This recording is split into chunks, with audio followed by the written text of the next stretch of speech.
সন্মানীয় দলৰ সভাপতি শ্ৰীযুত প্ৰকল্প ডাঙৰীয়াক মই আন্তৰিকভাৱে অভিনন্দন আৰু ধন্যবাদ জ্ঞাপন কৰিম। আজি বক্তব্য সমষ্টিত প্ৰাৰ্থী হিচাপে মনোনীত কৰিছে ইউ পি পি এল দলক আৰু লগতে আজি সমষ্টিত আহি ব্লক কমিটিৰ কাৰ্যালয়ত আহি সকলো কৰ্মকৰ্তাৰ যিটো উল্লাস সকলোৱে যিখিনি যেনেকৈ আগবাঢ়ি আহিছে সকলোৰ মনত এটা আগ্ৰহ আছে। আগন্তুক দিন আমি ইউ পি পি এল দল হিচাপে ইয়াৰ পৰা আমি জিকাই লৈ যোৱাৰ ক্ষেত্ৰত কোনোৱে আমাক আটক কৰিব নোৱাৰিব। এইটো মই দলৰ কৰ্মকৰ্তাসকলৰ আন্তৰিকতা আৰু শক্তি দেখি মই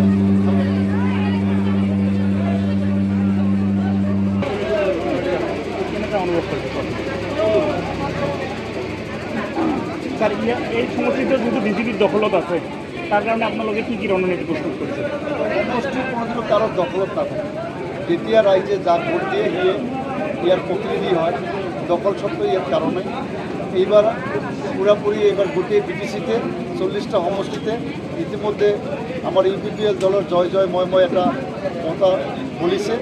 আমি এইবার ইউপিপিএল দলে এই সমষ্টিটা আমি উদ্ধার করি, কিন্তু আমি একদম আত্মবিশ্বাস কম হয়। অসমৰ মুখ্যমন্ত্ৰীৰ কথা বিজেপিৰ এজন জ্যেষ্ঠ নেতা বাৰে বাৰে বিটিচিত সোমাই আছে বিজেপিত মানে শক্তিশালী কৰাৰ কাৰণে। এই ক্ষেত্ৰত তেখেত অসমৰ মুখ্যমন্ত্ৰী হয়, তেখেত ক'ত যাব নাযাব এইখিনিৰ ওপৰত আমাৰ বক্তব্য দিয়াৰ মন্তব্য দিয়াৰ ৰাজ্যলৈ এইটোৱে মেছেজ দিম যে মোৰ দৃঢ় বিশ্বাস বিগত সময়ছোৱাত ইয়াত বিভিন্ন ধৰণৰ সাম্প্ৰদায়িক শক্তি বৃদ্ধি পাইছিল। সাম্প্ৰদায়িক শক্তি বৃদ্ধি হোৱাৰ কাৰণে এই অঞ্চলত সময়ে সময়ে হিংসা আৰু প্ৰতিহিংসাৰ এটা আৰু গোষ্ঠীগত সংঘৰ্ষৰ এটা উমান পোৱা গৈছিল। এনেকুৱা ধৰণৰ পৰিস্থিতি আগন্তুক দিন যাতে নহয় তাৰ কাৰণে আমাৰ ইউপিপিএল দল সকলো জাতি জনগোষ্ঠীক আঁকোৱালি লৈ এটা শক্তিশালী দল।